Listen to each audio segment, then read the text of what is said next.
کرے گا تو چاند کو 2 ٹکڑوں میں تقسیم کرے گا۔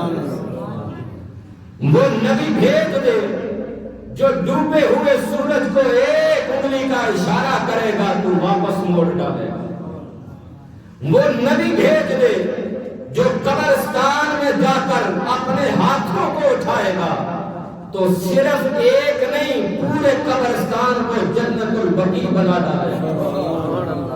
وہ رسول بھیج دے جو ہر روز اپنے گھر سے مسجد کے منبر تک آئے گا تو اس حصے کو ریاض الجنہ بنا ڈالے گا۔ سبحان اللہ۔ اس رسول کو بھیج دے جو اپنے لیے نہیں بلکہ کائنات کے اندر آنے والے ہر شخص کے لیے تڑپے گا تو اس کا تڑپنا سن کر ان سب کی بخشش فرما دے۔ سبحان اللہ۔ حضرت ابراہیم علیہ السلام کی دعا ربنا وبعث فیہم رسولا، میرے کریم آقا علیہ السلام نے فرمایا میں حضرت عیسیٰ بن مریم کی بشارت بن کر آیا، میں اپنے جد امجد حضرت ابراہیم خلیل اللہ علیہ السلام کی دعا بن کر آیا۔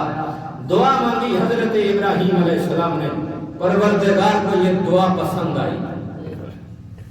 جب دعا پسند آئی تو صرف پروردگار کو نہیں، جہاں کھڑے ہو کر دعا مانگی حضرت ابراہیم علیہ السلام نے، پروردگار نے آرڈر جاری کر دیا وَاتَّخِذُوا مِن مَّقَامِ إِبْرَاهِيمَ مُصَلًّى، اے کائنات میں آنے والوں جب میرے گھر کا طواف کرنے ہوگے، جب تک تم حضرت ابراہیم علیہ السلام کے قدموں پہ آ کر سجدہ نہیں کرو گے میں تمہارا حج بھی قبول نہیں کروں گا۔ سبحان اللہ۔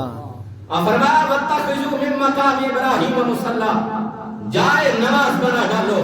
پروردگار کہا جہاں ابراہیم کے قدم لگے ہیں، مالک ابراہیم کے قدم زمین پہ کیا صرف ایک جگہ لگے ہیں؟ وہ بازاروں میں، وہ جنگلوں میں، پہاڑوں پر، کہاں کہاں حضرت ابراہیم کے قدم لگے؟ مالک ہر جگہ پہ۔ فرمایا نہیں، جہاں کھڑے ہو کر میرے یار کی امن کی دعا مانگی۔ سبحان اللہ۔ تاکہ کائنات ختم ہونے تک جو بھی مکے میں آئے اسے پتا چل جائے یہاں وہ دعا مانگی گئی ہے جو رسول اللہ کی آمد کی دعا ہے۔ قدموں کے نشان پتھروں پہ نہیں لگتے، نرم جگہ پہ مٹی پہ لگتے ہیں، لیکن آج بھی جو حاجی گئے ان سے پوچھو مقام ابراہیم اس پتھر پہ حضرت ابراہیم علیہ السلام کے قدم لگی ہے، مالک کیوں؟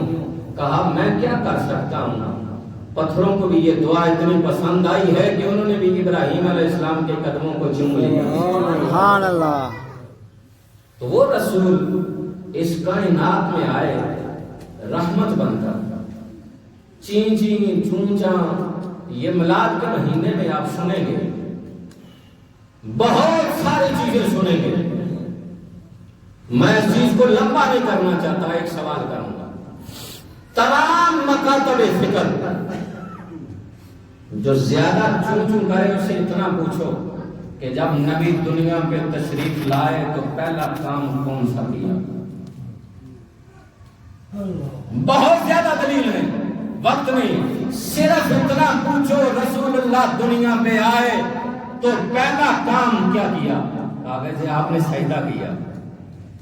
تمام مکاتب فکر نے لکھا ہے کہ حضور دنیا میں تشریف لائے تو آپ نے سجدہ کیا۔ پوچھو سجدے میں کیا کہا؟ سبحان ربی الاعلیٰ کہا نہیں، رب ہب لی امتی، اے میرے مالک میری امت میرے حوالے کر دے، میری امت کی بخشش کر دے۔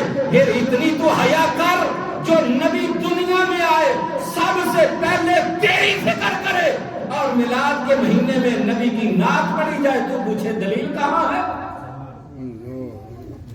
جس نبی نے غاروں میں جا کر بازاروں میں جا کر اپنی زندگی، اپنے بچوں کو، اپنی زندگی کی تمام تر چیزوں کو چھوڑ کر غار